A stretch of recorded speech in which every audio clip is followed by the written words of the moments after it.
Boko Haram n'est pas la seule menace terroriste qui pèse sur cette région au cœur de l'Afrique, vaste comme l'Europe. Voici le Sahel, un territoire qui traverse le continent de part et d'autre, à cheval sur plusieurs pays, notamment le Mali, le Niger et le Tchad. Une zone qui est un lieu de passage et d'échange entre une multitude de tribus et de groupes armés, souvent islamistes, comme AQMI, Al-Qaïda au Maghreb islamique. Une nébuleuse terroriste que l'armée française combat. 3000 militaires déployés dans le cadre de l'opération Barkhane en Afrique. Nous sommes à N'Djamena, la capitale du Tchad, où se trouve le poste de commandement français. Bonjour. Nous y voilà. Voyons le saint des saints là. Le saint des saints de l'opération Barkhane.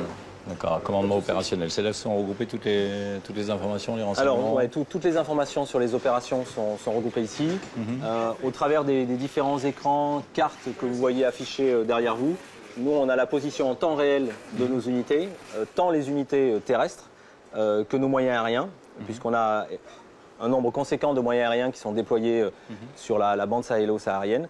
C'est également à partir d'ici où on assure le contact avec toutes les forces partenaires qui travaillent avec nous, donc dans les 5 pays de la bande sahélo-saharienne. Donc c'est ici qu'on assure le contact. Niger, Mali. Alors avec la Mauritanie, avec le Mali, le Niger, le Burkina Faso et le Tchad. Puisqu'une des caractéristiques de l'opération Barkhane, c'est de travailler en permanence avec les pays partenaires. Pour mieux comprendre cette coopération interarmée sur les zones frontalières, nous partons dans le nord du Niger.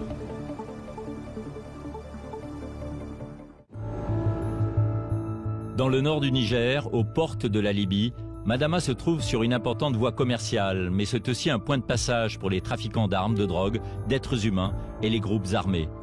Les militaires nigériens y tiennent un checkpoint, où ils mènent des contrôles sur ce que l'on appelle l'autoroute du terrorisme. Les transporteurs, les marchands, les voyageurs sont nombreux à s'arrêter ici pour bénéficier de l'eau des puits construits par les caravaniers. Un paysage à la force Sagan. 150 militaires nigériens vivent ici dans ce fort construit en 1931. Ils ont été rejoints récemment par 220 soldats français. Donc la particularité de Madama, c'est donc la présence d'eau avec trois nappes connues. Alors, pour contrôler la région, pour empêcher les infiltrations de groupes djihadistes, les trafics de drogue, d'armes, etc., il suffit de contrôler les puits finalement, non? Tout à fait, c'est l'un des principes du désert. Mais effectivement, sa mise en œuvre elle est un peu délicate parce qu'il y en a partout, les puits aussi. Des puits, il y en a partout.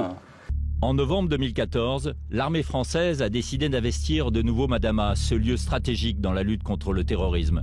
Depuis plusieurs mois, des hommes du génie et de la Légion étrangère construisent une base avancée, un défi technique et humain en plein désert, à l'image de ces hommes qui élèvent ces murs en remplissant des sacs de sable sous un soleil de plomb.